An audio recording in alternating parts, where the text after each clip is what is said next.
नमस्कार, आदाब, सत श्री अकाल दोस्तों। मैं शेख सद्दाम हुसैन, कैमरामैन रोशन शिंदे, पीस एनजीओ से आज आप लोगों के लिए लाए कुछ लोकल लीडर्स का पैनल, जहां पर हम पीस एनजीओ के माध्यम से पूछेंगे सवाल उनके सोच और विचारधाराओं के बारे में। तो आइए मिलते हैं हमारे गेस्ट से। अस्सलाम वालेकुम मैडम। वालेकुम अस्सलाम। मैडम, मुझे ये बताइए, आपका नाम क्या है, आपका पोस्ट क्या है, आप कौन से पार्टी से बिलोंग करते हो? मेरा नाम आयशा शेख है। मैं मुंबई से खादी में मजलिस हूँ, एमआईएम पार्टी की। और वुमेन्स के क्या आप प्रेसिडेंट हो या मतलब एमआईएम की तरफ से क्या हो आप? वुमेन्स का जब बात आता है, लेडीज का बात आता है, तो आपका ही चेहरा आगे दिखा जाता है कि लोग कहते हैं कि आयशा मैम आगे बढ़ो, हम तुम्हारे साथ हैं, हम आपके नेता हैं। उस पर आप बताइए क्या है?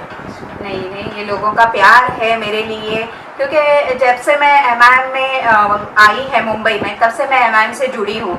और लेडीज़ लोगों जैसे कि काम जहाँ भी मजलिस का होता है वहाँ मैं रहती हूँ, तो इसलिए लोगों को ऐसा महसूस होता है कि आयशा शेख हैं। और सभी लोग अल्हम्दुलिल्लाह, हमारी टीम भी इतनी बहुत अच्छी है मुंबई की कि वो लोग भी तो जब मुझे लेके साथ चल रहे हैं, इसीलिए तो आज मुझे लोग जान रहे हैं और उनका सपोर्ट मुझे बहुत है।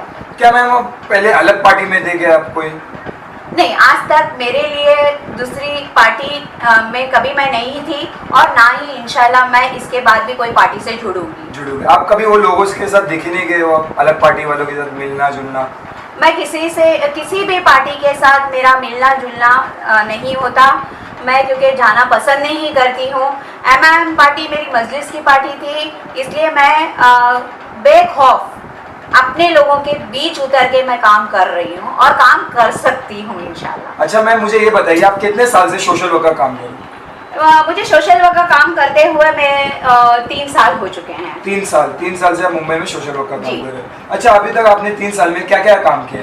3 साल में तो मैंने बहुत सारे काम किए हैं, जैसे बहुत एजुकेशन के मुद्दे पे भी काफ़ी लोगों की हेल्प की है।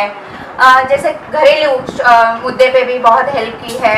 और भी बहुत मुद्दे हैं जिन पे मैं काम कर रही हूँ और इंशाल्लाह करते रहूँगी।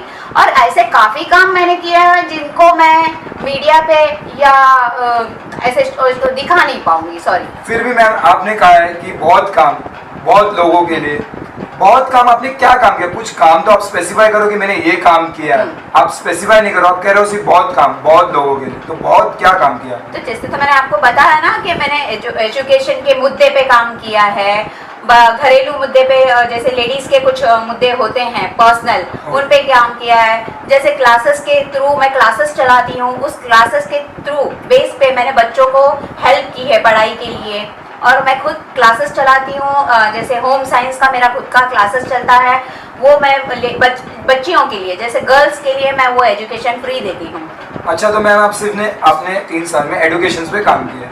ओके मैम, अब मुझे ये बताइए, आप जो लोगों के लिए काम करते हो, घरेलू मुद्दे वगैरह, और कौन से पर्टिकुलर रिलीजन के लिए करते हो? सिर्फ मुस्लिम्स के लिए कर रहे हो या ऑल रिलीजन? क्या है रिलीजन बेसिस पे बताइए, क्योंकि आपकी जो पार्टी है ये सिर्फ देखा गया कि मुस्लिम्स के साथ ही काम कर रही है। नहीं, आप गलत जगह पे मुझे टारगेट कर रहे हो, ये गलत बोल रहे हो कि हमारी पार्टी सिर्फ मुस्लिम्स के लिए काम करती है। ये बात गलत है। हमारी पार्टी मुस्लिम्स के लिए नहीं, हर एक रिलीजियस के लिए काम करती है। लेकिन बस ये होता है कि कहीं भी हम जाते हैं तो एक एमआईएम मजलिस, एक लोगों को यही नजर आता है कि ये एमआईएम पार्टी सिर्फ मुस्लिम की पार्टी है। तो यहाँ पे ये गलत है। अभी हमारे असद साहब ने एक रिसेंट की बात है, मैं बताना चाहूँगी। असद साहब ने जैसे एक लड़का, हमारे मुस्लिम कौम का लड़का था, एक गैर हिंदू लड़की को छेड़ा था। उस मुद्दे पे कोई वो कार्रवाई नहीं हो रही थी, लेकिन असद साहब ने इस मुद्दे पे कार्रवाई की और उस लड़के को पुलिस चौकी से पूरा उनका काम करवा के दिया हुआ है। और उस लड़की के सर पे हाथ रख के यहाँ तक बोले आगे भी उसको कभी कोई जरूरत पड़ेगी तो वो हेल्प करेंगे। तो बेसिकली मैम, ये सिर्फ एक पुलिस का मुद्दा हो गया या जो भी मुद्दा हो गया, लेकिन आपके पार्टी में सिर्फ मुस्लिम्स ही दिखे जाते हैं और आप लोग दलित लोगों को यूज कर रहे हो। ओके, और तो कोई जुड़ा नहीं है आपके साथ, सिर्फ मुस्लिम्स दिखे जाए जाते हैं। इस पे क्या कहना है? आप लोग जो सोशल वर्क करते हो सिर्फ मुस्लिम्स के लिए करते हो। हर टाइम देखा गया है मुंबई में आप लोग सिर्फ मुस्लिम्स के लिए काम कर रहे हो और कोई आपको पड़ी नहीं, मतलब और लोगों की। मुस्लिम्स की पार्टी अगर जो आप बोलोगे तो हम काम करते हैं। देखो, अभी एक बात बोलती हूँ, हम मुस्लिम्स हैं तो मुस्लिम्स लोग ही हमारे कांटेक्ट में होते हैं। हिंदू भी हैं, हम भी पढ़े लिखे हैं, हमारे भी फ्रेंड सर्कल हिंदू भी है, क्रिश्चियन भी है। हर कास्ट के हमारे फ्रेंड्स हैं। इसका मतलब ये नहीं है कि हम सिर्फ मुस्लिम का काम करते हैं, बस इतना है कौम मजलिस एमआईएम है करके मुस्लिम्स ही हमारे पास ज्यादा आते हैं। अब मनसे वाले ही ले लो आप, अगर जो मनसे वाले के मुद्दे हैं तो कोई मुस्लिम उठ के उनके पास नहीं जाएगा, हर कोई हिंदू ही जाता है उनके पास। वैसे हमारे पास भी जब हम भी कोई काम करते हैं तो हमारे पास भी ज्यादा करके मुस्लिम आते हैं, क्योंकि अभी सर्कुलर जो कहा जा रहा है वह है नहीं, लेकिन दिखाया जो जा रहा है वो लोग देख रहे हैं। लेकिन हम दलित को लेके चल रहे हैं। दलित को कौन लेके चलता है, पहले मुझे ये बताओ, कोई पार्टी दलित को लेके चलती है? एटलीस्ट असद साहब, अकबर साहब दलितों के लिए हमारे बात तो करते हैं, इसके अलावा कोई भी पार्टी बात करती है उनके लिए?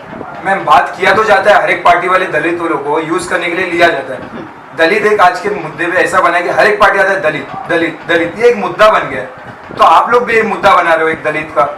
नहीं, मुद्दा तो नहीं बना रहे। किसने कहा मुद्दा बना रहे? कि हम लोग दलित के लिए काम नहीं करें? आप लोग जी दलित के लिए अगर जो देखा ये गौ रक्षक ये लोग बोलते हैं दलित को खाने पीने के स्लॉट पे भी ये लोग टारगेट करते हैं, तो सिर्फ दलित को करते हैं और एक मुसलमान को करते हैं। क्यों ऐसा? बाकी लोगों को क्यों नहीं करते? क्या खाली मुसलमान और दलित ही गोश्त वगैरह खाते हैं, बीफ वगैरह खाते हैं? क्यों कैथलिक नहीं खाते हैं? यहाँ पे कैथलिक भी तो खाते हैं, गैर हिंदू भी उनका नहीं बोल सकती, लेकिन कैथलिक तो खाते हैं ना। तो क्या वो गलत हो गए क्या?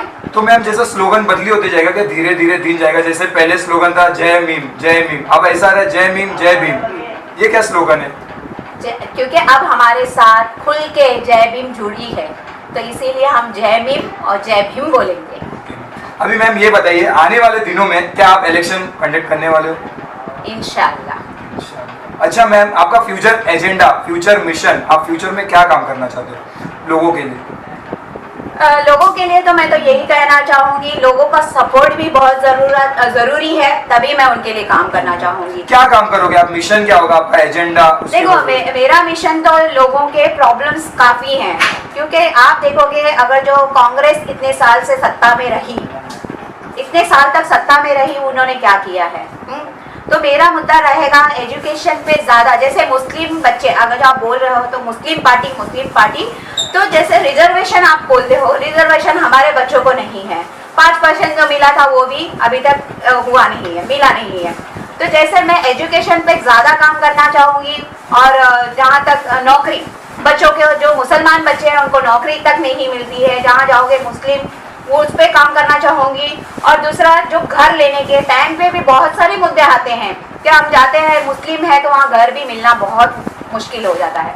तो मैं ज़्यादा करके इन और बच्ची जो गर्ल्स हैं उनके लिए भी काम करना चाहूँगी आगे चल के। मैम हमें ये बताइए कि आपके पास फंडिंग कहाँ से आता है, पैसा कहाँ से आता है सोशल वर्क करने का? मेरा बिजनेस है खुद का, मेरे पार्टनर के साथ में मेरा प्ले स्कूल है वाशी में है, जो हम 2 फ्रेंड्स मिलके चलाते हैं, उसी से मेरा बिजनेस चलता है। मतलब फंडिंग वाला मेरा फाइनेंस है वहीं से होता है। दूसरा, सोशल वर्क करने के लिए तो मुझे मे बी लगता है फंडिंग, ऐसा नहीं कि नहीं लगता है, बट जैसे बीएमसी के काम है तो वो बीएमसी लेटर डालवा कर मैं करवाती हूँ। कॉर्पोरेटर से अगर जो कोई काम निकल होता है तो वो कॉर्पोरेटर से करवा लेती हूँ। और बाकी तो अल्हम्दुलिल्लाह मैं फंडिंग, ऐसा नहीं है कि मुझे नहीं लगता तो है, लेकिन जितनी होता है उतने कोशिश करती हूँ कि मैं मेरे फंडिंग से जितने काम लोगों के हो पाए मैं कर दूँ। अच्छा मैम ये बताइए, जिस तरह से मुंबई पीसफुली चल रहा है, जब कभी इलेक्शंस का माहौल आता है, अकबर भाई या असद भाई उधर से आते हैं और एक हेट स्पीच बहुत सुना जाता है, भड़काऊ भाषण, फिर इधर का जो मुंबई का पीस खराब हो जाता है। इससे लोगों के बीच में, दोस्तों के बीच में, फ्रेंड्स के बीच में, माँ बाप के बीच में अलग एक माहौल चल जाता है कि अरे हिंदू को ऐसा बोला, मुस्लिम को ऐसा बोला। ये इस पर आपकी क्या कहना है, इस पर आपकी क्या राय है? यही क्यों होता है कि असद साहब और अकबर साहब आते हैं मुंबई और ये बोल के जाते हैं, वो बोल के जाते हैं। यहाँ भी राज ठाकरे साहब हैं, वो भी काफी कुछ बोल देते हैं, तो उस मुद्दे पे तो कोई कुछ इशू नहीं उठाता है। जब असद साहब आते हैं, अकबर साहब आते हैं, बोलते हैं तो आप लोग तो बहुत इश्यूज उठाते हैं। जब बोलना ही है तो उनको उनके सामने बोलिए। जब अकबर साहब को आप लोगों ने बोला था, वो मुंबई आके दिखा है तो हम उनको देख लेंगे। मैं तो बोलती हूँ वो तो मुंबई आ जाएंगे, आप हैदराबाद जाके दिखा दीजिए, तब हम आपको मान जाएंगे। अच्छा मैम ये बताइए, तो क्या अकबर भाई सही बोलते हैं इधर जो आके, ये सही है गलत, वो बताइए हमें। देखो, हर एक एक्शन का रिएक्शन होता है, तो कभी एक्शन होता है तभी वो बोलते हैं, तो उसका रिएक्शन भी आप लोगों को देखना पड़ेगा। मतलब गलत ही बोले ना अकबर मैंने, ये गलत नहीं बोल सकते हैं आप। अगर जो कोई तो मतलब आपके हिसाब से ये सही क्या उन्होंने मुंबई में आके उन्होंने हेट स्पीच करके क्या सही किया उन्होंने? मुंबई में हेट स्पीच तो काफी पार्टियां देती है, तो आप लोग तो उनको पूछते नहीं हो, आप उनको बोलते नहीं हो। तो असद साहब और अकबर साहब और हमारी एमआईएम की मजलिस कोई चीज को मुद्दे पे बोल दे तो आप लोग तो उनको जल्दी घसीट लेते हो, ऐसा क्यों? मैम ये सवाल आपसे किया जा रहा है क्योंकि आप एमआईएम पार्टी से बिलोंग करते हो, राइट? और आपके सदर जो आगे बोल के जाते तो आपको तो बताना पड़ेगा ना कि ये सही है या गलत है। तो मैंने तो आपको एक्सप्लेन किया ना कि अगर जो दूसरी पार्टी के कोई सदर बोलते हैं तो आप दूसरों का बता रहे हो, दूसरों का नहीं, नहीं, मैंने अपना भी बताया है कि हमारे सही सदर है को या गलत है, आप वो बताइए ना ऑब्वियसली। डायरेक्ट। मैंने कहा आपको कि एक्शन का रिएक्शन होता है। अगर जो सत्ते में कांग्रेस इतने साल रही, उन्होंने हमारे लिए क्या किया है? बीजेपी तो सही है कि पेट हम सामने से छुरा भोगती है, लेकिन कांग्रेस हमारे कांधे पे हाथ रख के और यहीं से छुरा भोग देती है। अच्छा मैम, आप किधर का बात किधर लेके जा रहे हो? आप सिंपल मेरा जवाब दीजिए कि अकबर भाई ने जो स्पीच कहा था कि 15 मिनट के लिए पुलिस हटा दो, या जो भी स्पीच था वो सही था या गलत, यस या नो? देखो ये कोर्ट फैसला कोर्ट में है, इसका फैसला कोर्ट ही करेगी तो बेहतर होगा, क्योंकि हमारे असद साहब का भी जवाब यही था कि इसका फैसला कोर्ट देगी, जब तक हम वेट करेंगे, आप भी वेट कर लीजिए। तो मतलब बेसिकली मैम आप इसका जवाब नहीं देना चाहते? ओके मैम, तो अभी हमें आप आगे बढ़ते हुए ये बताइए कि आप ऑपोजिशंस को क्या मैसेज देना चाहते हो?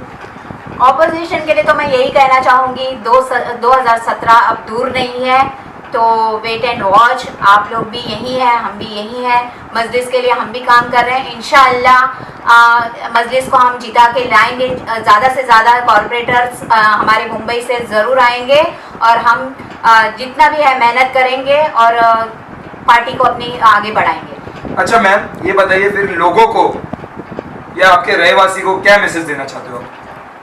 रहीवासी को मैं यही मैसेज देना चाहूँगी कि हैदराबाद की पार्टी है एमआईएम, जो मजलिस मुंबई में भी है, तो हर पार्टी को आप लोगों ने जिता के एक मौका दिया है, ये मौका हमें भी दें इस बार। और हम आपसे वादा करते हैं कि आप लोगों जितनी उम्मीद हम लोगों से है उससे ज़्यादा हम आपके लिए करके दिखाएंगे। जहाँ तक आप देख चुके हो कि हैदराबाद में फ्री एजुकेशन और स्कूल है और कॉलेजेस हैं, आपके हॉस्पिटल्स हैं, सारे फ्री ऑफ कॉस्ट है। वही चीज़ हम मुंबई में भी, अगर जो हमारे कॉरपोरेटर्स जीत के आते हैं इंशाल्लाह, तो ये फैसिलिटीज़ हम मुंबई में भी ला के दिखाएंगे आप लोगों को।